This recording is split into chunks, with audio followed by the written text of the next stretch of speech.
4 present, 1 absent. Thank you. Can I get a motion to waive the reading of the minutes from the previous meeting, please? I'll move it. Thanks, Legislator Chase. And a second? I'll second it. Thank you, Legislator Bush. Do we need to roll call, Melanie? Now, I think we can just do all in favor. Okay, all in favor? Aye. Hey, Okay, and then we just need a motion to approve those minutes from the previous meeting and a second, please. so moved. Second. Okay, so Legislator Bush moves and we have Peggy on the second. All in favor? Aye. Aye. Okay, so this is an informational meeting today, and we appreciate you, Dan Weirs from Emergency Management, joining us to update us on all things pandemic, if you would, please. If you want, Dr. Gupta's on now. Do you want to start with her with the vaccine or? Sure, why don't we? Okay, yeah, thank you. Dr. Gupta. Good morning. Hi, thank you for joining us. Sure. So can you update us on where we're at with the vaccine? So vaccine work has been underway. We started vaccination campaign, our public clinic on December 28th. That was our first clinic. Since then, we have done multiple clinics, and we have vaccinated over 20,000 people. That includes first and second doses. Second doses are smaller. We have provided both Moderna and Pfizer vaccine. We also have done some pop-up clinics in the different neighborhoods. That includes AME Zion Church. That includes the Syracuse Housing, one of the locations at Toomey Abbott, and North Syracuse in the Dr. Weeks School, which is in the Northeast Community Center. We certainly will. We are going to have second dose clinic on Monday at the AME Zion for individuals who gotten the first dose, and we continue to vaccinate based on the priority put forward by the governor and New York State Department of Health. They are, priority 1A, 1B, and they're all kind of details, including seniors. We have partnered with Kinney Drugs, which has been provided direct vaccine for over 65. And we certainly were able to have them even do a large clinic in the on center when they have sort of a leftover vaccine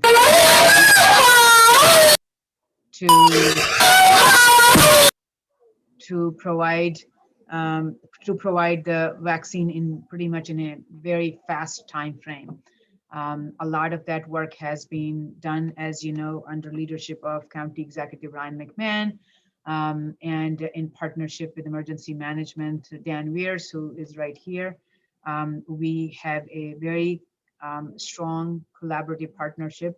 And Rooney, as you know, Deputy County Executive, remain a strong part of all that work, in which we are working with all the I should say priority groups which are being put into the list to get vaccination.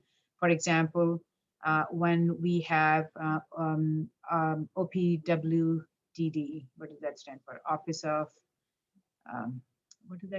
of Developmental. I always get kind of confused and have to look into the full. I don't know, Dan, you remember the OP? I think it's Office of Persons with Developmental Disabilities. I think. What does the W stands for?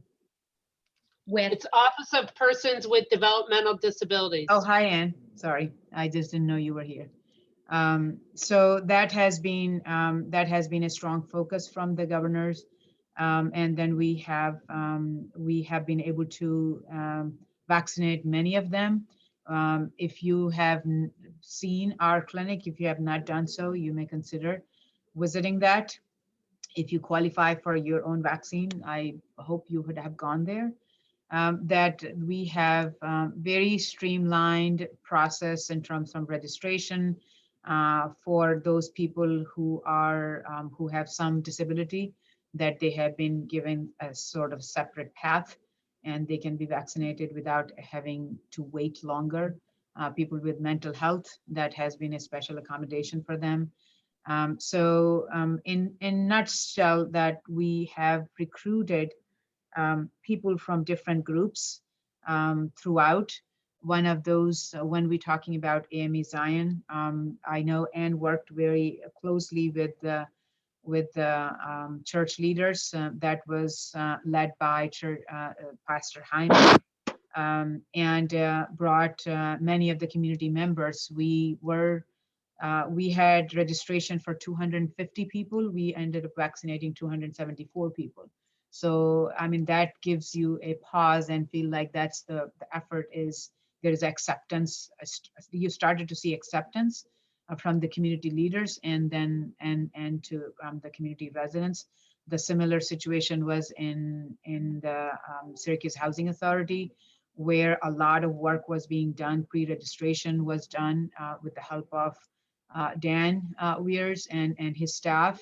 A lot of phone calls were made by those housing authority staff and tried to enroll them, and got other buildings from the housing authority who came there to get the vaccination along with the Centro bus and all.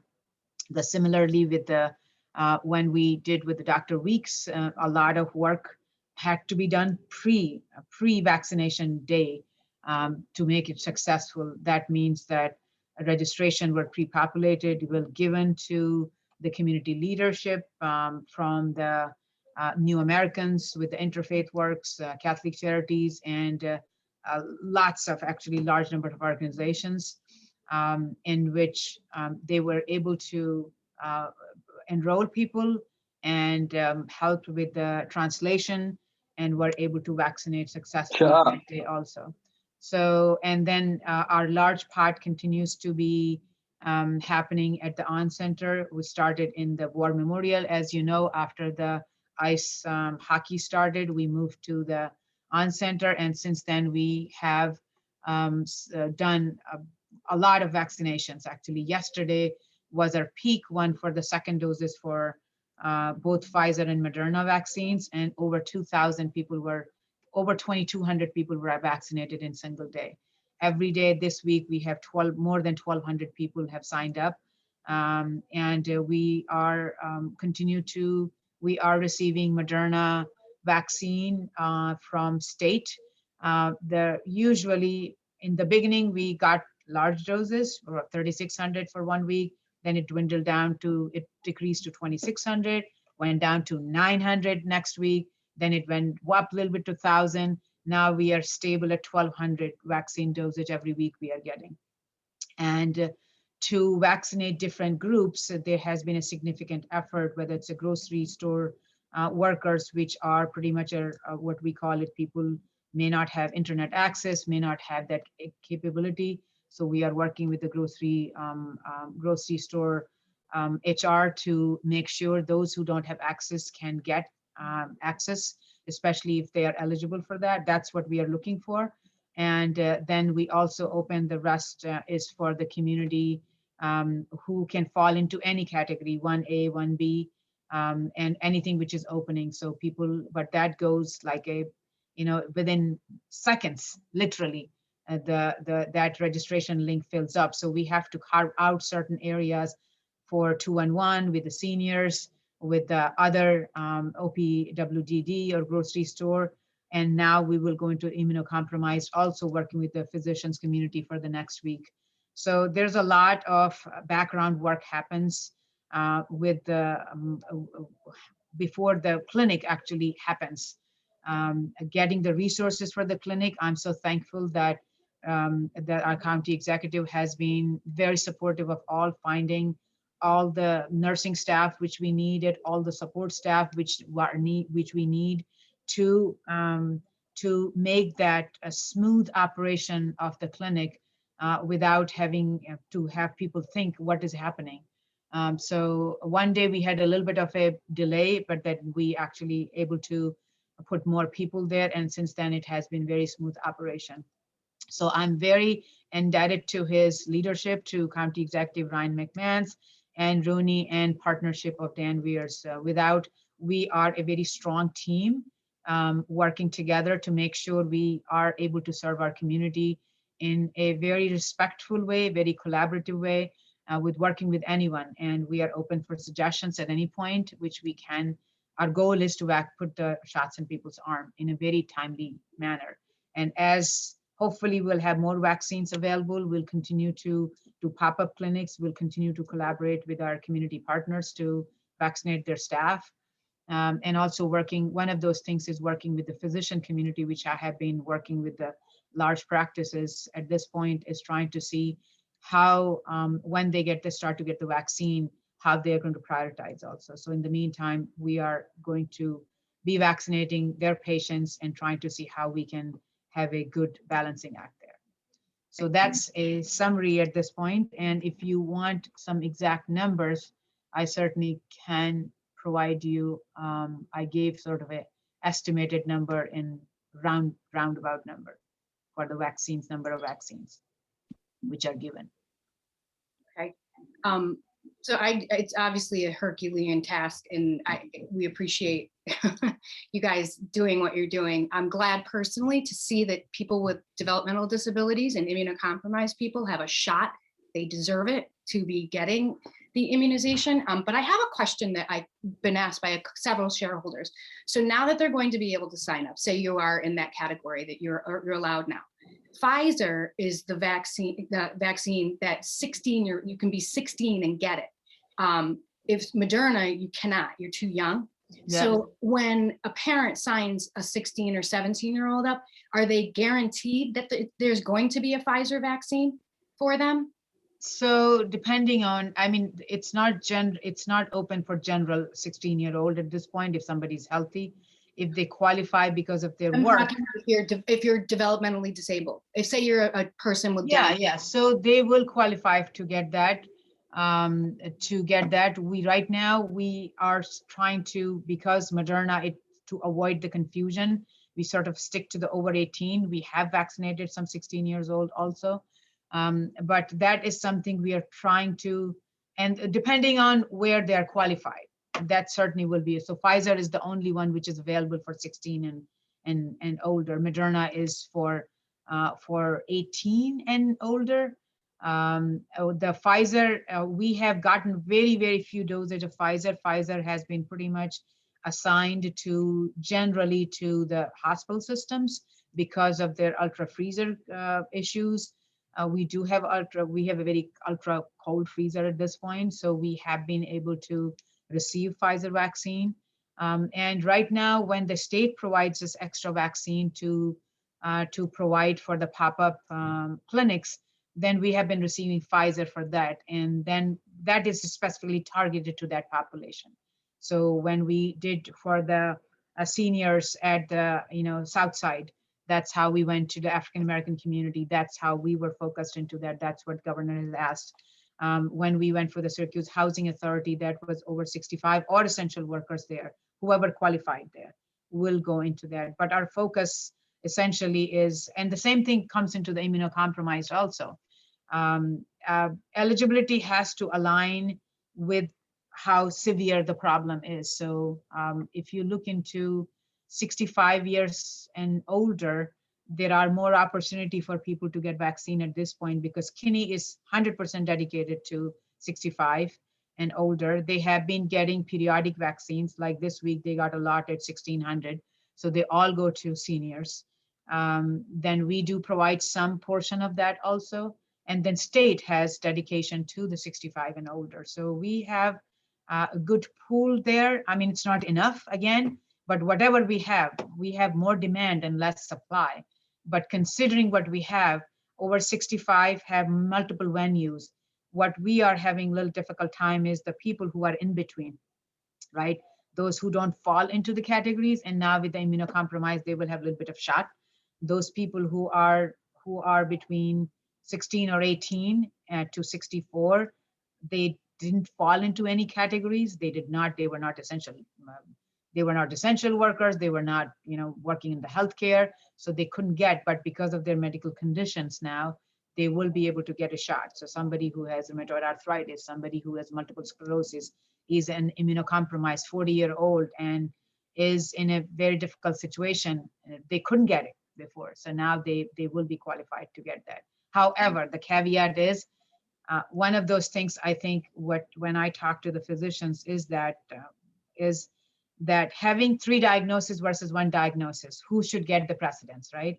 So the person who has 3 comorbidities, it means 3 diagnoses, not only just the hypertension, not just the obesity, versus if you have a heart disease, if you have diabetes, if you have a kidney failure, that person gets the first in line versus somebody has plain hypertension. Not to say that that person doesn't have that, but when you're trying to prioritize, you have to make sure the person who has multiple illnesses gets the first shot, because they will be the one who will have the severe consequences if they get the COVID. So we are trying to be protective, and you have to find some kind of matrix to be fair to everybody. Do you have any idea how many people in the county fall into the category of developmentally disabled or immunocompromised who now qualify? So It we seems- have, it seems like a yes, lot to me. yeah, so state has given us, I'll have to look into that. They have given us a information that how many people, and we have vaccinated good number of people. What they are telling us, the state has given us for our county, is that how many people need to be vaccinated. So we pick from there, and has been very, very helpful in trying to reach out to them and getting to have them enroll in a very specific way, so it doesn't become like a Hunger Game for those, going into the online. So they have been given specific slots. We will continue to do that. Again, I think we ask for everybody's patience. The supply is so little. You can think of 1,200 per week, which we are getting. We have 467,000, 55,000 has been vaccinated somewhere, I think overall total number, but we still have so many more to vaccinate. So people will get vaccinated as long as we continue to have the supply. Hopefully we'll have a little bit more supply in the future, but we are doing our best to prioritize those who need the best, considering the tools which we have at this point. Thank you. Anybody else have questions for Dr. Gupta? Hang on, I'm trying to see. No? Okay. Thank you very much. And I have to thank Peggy, our legislator. She has been a trooper and volunteering, vaccinating the Speedway. You should see her there when she goes there. She's there and vaccinating everybody. So I really want to thank her for dedication to do that. And We need to shout out Deb Cody's actually at a site right now joining us remotely. So okay. Yeah, Deb and Peggy. and I've seen Peggy here, and I know that she's here like several days a week. I'm trying to do 1 day a week here. Oh, great. It's very, it's just so very well run, and everybody, that comes in that we interact with is just so thankful. And so I just want to say kudos to, to you and your team here who are just running a great operation, a great site. I only hear good things from everybody about their experience here. So thank you. And thank you for volunteering, and thank you for They all, are I think many of, Amazingly organized. Even yesterday we're doing 2 different kinds of vaccines and getting almost 2,300 people through. They were out on time. Nobody was waiting around a long time. And everybody is, as Deb said, they're just so nice. They're really great to work with. You have a really good team. thank you. And Oh, I that's think it's awesome. a very Thank you. good teamwork. Thank you so much. Dan, I wanted to bring you into the conversation and just talk a little bit about where you guys are at, and maybe any challenges or any successes, and also any needs that you might have. Yeah, I think kind of in addition to working with the health department, the vaccine, I think our 2 major areas we're still working on are the testing, and then also PPE distribution still. I think both are going really well at this point, and actually the demand for both is down. For a while, it was very hard to get a testing spot, especially either asymptomatic or symptomatic. So we're doing 2 types of testing. Right now with the asymptomatic testing, the demand has shrunk significantly. So we're really trying to right size the resources that we're committing to it. So we meet the supply and meet the demand and don't necessarily oversupply of what that kind of the community needs. And that that seems to be going well. I think that the other part is the symptomatic testing, which at one point we were just out at the regional market. We were pushing 800 a day, probably, or close to 800 a day, and we're down to 100 to 200 a day of people who are symptomatic or exposures. So to me, that seems to be a good sign, that the demand is way down there. So that certainly helps. We're, as far as the PPE distribution goes, I think that, it's really, that's also really come downhill quite a bit with the demand from different organizations. We're continuing to do that. I think in total in the calendar year of last year, we were roughly 1.2 million pieces of PPE to about 700 different organizations. And a lot of those are all repeats, a lot of them. So just, that's 700 unique organizations. That doesn't mean they didn't come every week. We have some people that were coming every week at one point to get stuff. And again, that demand's down significantly as well. I think it's a combination of the supply chain that improved throughout last summer and into the fall, and people were able to get some of their own stuff. So we're still there to provide that backstop for folks that need it. And really, that the fact that they're getting it on their own is another good sign, I think, for us that things are improving as far as supply chain. Those are really probably the two big areas that we're in on right now, and luckily, I think those are. The fact that they're both declining is a good thing. As the vaccine distribution goes up, our distribution's going down. So those are good signs for me. That's awesome to hear. Thank you. I have a random question. We've got school break week coming up, and I do know, just being a mom, I know a lot of people that are actually going to travel. Are you guys anticipating anything going up, or are you going to try to do some pop-up clinics at schools after break, or? Yeah, so we've been continuing to do the community sites. That's what we call community sites. So we're in different parts of the county, trying to hit all the different geographical areas. I know we've worked with a number of legislators in their specific areas to get those. If there's the demand for it, we'll certainly, we're not shutting anything off. We're trying to keep it ready where we can flex it back up relatively quickly. Based on the demand. And we've actually had conversations with some of the testing, and we're keeping it going exactly for that reason with the school break and what's going to happen. But even at our community sites, the demand has died off significantly. At one point, I think we were doing, this number won't really mean a lot to you, but this is how we work it. We're doing 6 appointments every 5 minutes at a lot of the community sites. The demand wasn't there. So we were able to back that off to 3 appointments every 5 minutes. So we've cut it in half and been able to reduce the staffing to support that, knowing that we can flex back up if we have to. But I mean, that's a pretty sharp drop off that happened, I would say, within a week or two. We really kind of went from everybody wanting to be tested. And then as soon as the holidays hit, our numbers dropped off pretty hard on the asymptomatic testing. So as they come back, and we're looking at it now, to see where the demand is. And if we see it really filling up, we'll either add more appointments to locations, or we will work to add additional locations to kind of meet that demand. Thank you very much. Does anybody have any questions? Okay, thank you guys so much for joining us. Oh, Ken, I'm sorry. That's all right. I Bush. got a question, and it may not be for Dan, it may be for Dr. Gupta, but when you talk about the pop-up vaccination sites, can you explain that a little bit? Because I've had constituents asking me about it, and to be honest, I'm not sure how they get selected, where they are, and some of the mechanics that go into that whole setup. Right. So the pop-up clinics have been at this point work in the collaboration with the state. So governor's office actually collaborates. They are the one who said, we are going to give you this much vaccine, and we would like you to do some pop-up clinics. So based on where the geography, where we have less intake of the vaccine, that's what we try to go into those areas.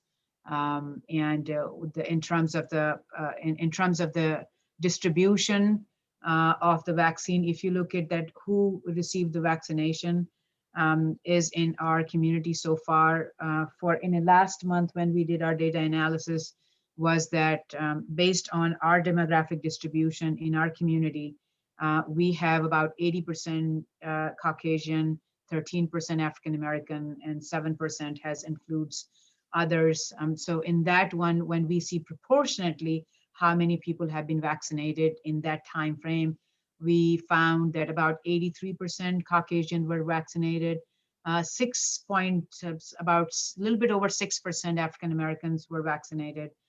So that kind of raised the concern in terms of that where we would target to going to that people, why they're hesitant. There is a vaccine hesitancy in African American community, in New Americans, and then people don't trust the system a lot of times. So we have to do extra outreach because there are more negative health consequences because these individuals have a lot of underlying issues, health problems, and they do suffer negative consequences. So it's trying to find the balance and trying to see proportionately distribution where, so that it looks like a community essentially.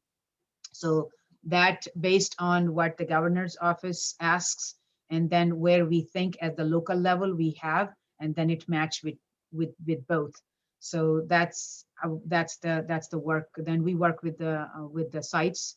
Anne and I go, and then we have looked at the sites with our team, and then we look at that how we can put the clinic together when we did with the church, when we did the Dr. Week. So we have to make sure that it is a workable place, and then we go through the logistics of that and put the clinic there. We pretty much take the on-center kind of concept from there in a mini version over to the other places.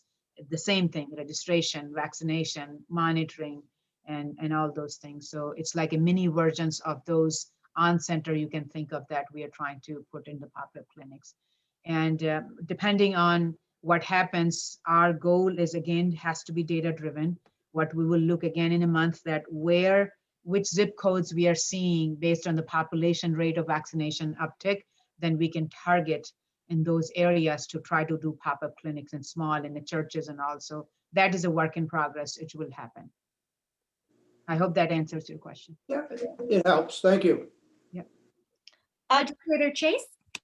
Well, I was listening to the CEO at Loretto yesterday talking about only 43% of their employees are vaccinated. You know, which, well, especially when we're looking at trying to get the older people done, it's just kind of discerning that we're looking at the people that are taking care of them that don't want to be done. Oh, yeah, because there was a hesitancy, not because they didn't Yeah. have access. Yes. So that's a big concern. And that's why I think the continuous education and trying to, listen to them and trying to convince them, that remains a challenge at this point. That is a work in progress at this point because it's not a required vaccine by any means. Until it's required, there will be some people, and that's not only in the nursing homes, but it's in the health systems also, in hospitals or private offices. Yeah. People have their own personal beliefs, and they don't believe in vaccines. They're not ready at any point. So a lot of those things are, and my hope is that with time, people will get more and more attuned to it and will accept more. For example, when in the Syracuse Housing Authority, I was there and I was talking to one of the person who has received, and then she said, she was African American. She said it. I was very hesitant, but then finally I thought it's here, so let me come and get it vaccine. So that was I said, that's good. That's a good, nice thing to hear. And she said she has 2 children who both work in healthcare and would not get vaccines. Yeah. And they're hesitant. And I said, why? She said, I said, this is your job now to go back and convince them that they should get vaccinated. And a lot of it is the hesitancy is there. But again, I think with time, people will come around. We just have to continue to remind people that vaccine is safe. Vaccine is being given to so many people, and the community leaders have been taking it. And we just continue to make positive statements about that and make sure we disseminate that information to the individual. So it's a work in progress. Well, I think one of the most interesting things I heard was that a person didn't want it because they were sure that with the vaccine they put a chip in them. Yeah, so that's, I know, so that has been, there is a concept, somebody said, nanoparticles they talk about, so they thought that nanotechnology. In Ohio, I think Department of Health, one of the public health director created a message, and I feel like I should that too, that there's no tracking device there, printed in there. It was amazing that, public health community has to put out and say that there is nothing there that should be people feel uncomfortable about this. There is no tracking, there is no ulterior motive, but you just have to continue to remind people. Yep. Can I go back to Peggy's statement about the staffing? So you're saying that some of these large nursing homes that have dozens and dozens of staff, they have employees that are not vaccinated and working with a very unhealthy population? Yep. And so do these nursing homes offer the vaccination? Do they offer pop-up opportunities to their staff?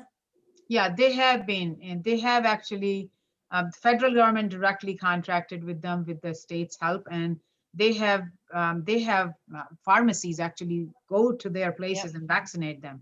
They were one of the first ones who got the vaccine, so they have been provided, yes, vaccines pretty well actually. And if they declined, now it might be a little bit complicated to receive it, but if they are convinced, they should be able to get it anywhere. They should be able to get it our side, and they can go back and try to see if the pharmacy will come back. The problem here right now has been because it's not mandatory, right? It goes back to the same thing as people didn't want to wear masks, and because it's not mandatory, then even though mandatory, it's individual rights. The same thing is for the vaccine. It's good to create a herd immunity. It's not about one person, it's about the whole community, because if you have 9 people out of 10 vaccinated, that will protect that 10th person who is not vaccinated. So to have that many people convinced, it takes a village. It takes all of us, including yourself, that, as legislators, I think one thing which I would ask all of you, if I have to ask one, my ask will be to talk to your constituents and say, whenever you have a chance to get vaccine, please get it, because it's not about you. And you will have some people in your own area that who will be reluctant, who would think that, nope, that's not for me, would not want to wear masks, would not want to do that. But they not only jeopardize their own health, they jeopardize their families and friends and co-workers' health, which is something very hard to accept. And my ask of you will be to educate your constituents about that in your website, whenever you have conversation with them, in your social media, because they do listen to you, they elected you. So I think that will be very important step as we have more and more vaccine available with the time, and they have opportunity to get it, they should get in line and get it. So I hope I can count on all of you. Thank you. Thank you. Yeah, and just, it's sad because you're talking about a certain demographic, and the trust hasn't been there. This is not new. I remember as a journalist going through parts of the city with a mobile immunization. It was flu shots, free flu shots, and I think there were like 3 people who took advantage, because there's a definite fear and distrust. And I think it's great that you're trying to target populations in terms of equity and access for everybody, but I know you've got an uphill battle. Yeah, well, I think because then we get fired up and get all the solutions. You should see our meeting with Ann and Ryan and Dan, and then we just go and then try to find some ways. These are very energized meetings. These are very dedicated meetings to how can we vaccinate people? How can we convince them? It's not like trying to control, we're trying to convince them in a positive way. So, when the AME Zion Church, we weren't sure how many people will show up. Because of the same experience as you're talking about, that people, even N1, they have put it in. I was not here, but I was told that, they waited all day, 30 people showed up in the church. So it just feel like, whatever happened, we'll just do that. And in this time, I think there was a lot of legwork was done beforehand, and they all showed up. All the pastors from different churches, they really, rallied their troops, and then with the help of county executive's office, we just went and, able to get people there. And then sort of got confidence. I talked to many of the people there, to the people who were receiving vaccine. I was there at site, and you just feel their story, their hesitancy. There was a woman who came, her husband gotten it, and I said, how come? I said, oh, did you get your vaccine? She was walking by me, and then she said, my husband got it. I said, how come you didn't get it? Oh, I didn't register. I said, why didn't you register? She said, oh, nobody asked me. I said, really? That was a little hard to figure. I said, you are getting vaccine today. She said, am I? I said, oh, I'll get it in 3 weeks when he comes. I said, no, you're going to get today, aren't you? It's a good thing. So she said, okay. So then I brought my nursing director. I said, can you just sign her up? And then she sat down because she did have a hard time kind of going through the paperwork. And then she smiled, and then she took the vaccine. So all these small personal interactions by everyone, I think, make a difference. So hopefully she will tell 5 different people that it's okay to vaccine, and that will be a trust started to build, right? It takes a village. You just start with a 1 drop. This is Ann. Can I just comment on this, if that's okay? Please. So the strategy we're using for the pop-up clinics is to really use the trusted messengers in the community, realizing that as hard as we would like to convince people, they need to have the communication from someone, a face that they're familiar with.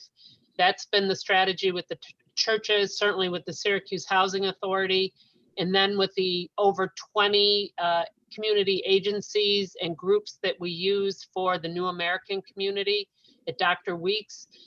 We have the connections to the agencies, but they have the connection to their clients, to the community. And so partnering with them, I think, is what has made this a success and broken down some of those barriers. We'll continue to use that trusted messenger, credible messenger strategy. I really like your dogs, Chairman Knapp. But that is something that we're going to continue. And with those pop-up clinics, the state is giving us that vaccine for this exact purpose. And we last week were the only county in the state. Because of the weather, all the other pop-up clinics were canceled. So that's why we haven't had any this week, because they're letting everybody else catch up. So we're hopeful that next week we will be able to have one looking like it would be at St. Lucy's Church on the near west side. So we're going to continue that strategy. It seems to be working, and it's a strategy we use throughout everything we do, not just with the vaccine. And I think that has really built up the trust between Onondaga County government and a lot of the communities out there, whether they're churches, human service agencies, community groups. So I just wanted to add that in. Thanks for that, Ann, and thanks for doing that. Well, I think the churches are a really good source. I know that they announced it at St. Vincent's on a Saturday, and unbelievable the number of people that were calling me and saying, how do I get into this? So, I mean, that really is a really good source of building trust in the community. And now that the churches are becoming more active, there's a lot of people that you can reach that way. Thank you. Does anybody else have anything? Julie, I'd just like to hop in real quick. Early in the call, we had a few shout outs to Dr. Chase and Deb Cody for helping, but I've been really happy about how much the legislature and staff has been assisting in this. I know Leader Irvin was working really hard getting people down to those pop-up sites, and then with the staff, John DeSantis has worked both testing and vaccine sites, as well as Ryan Francis and Nick Paro as well. And Melanie Velarde has been working testing sites constantly.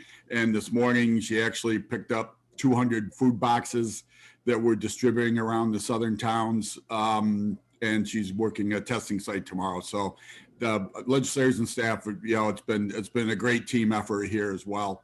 And I appreciate everybody's efforts. Go team. Yeah, thank you. Thank you, everybody. Anything else? Okay, we appreciate you guys taking time out of your day. We know how insane it is. Just appreciate everything you guys are doing, so thank you.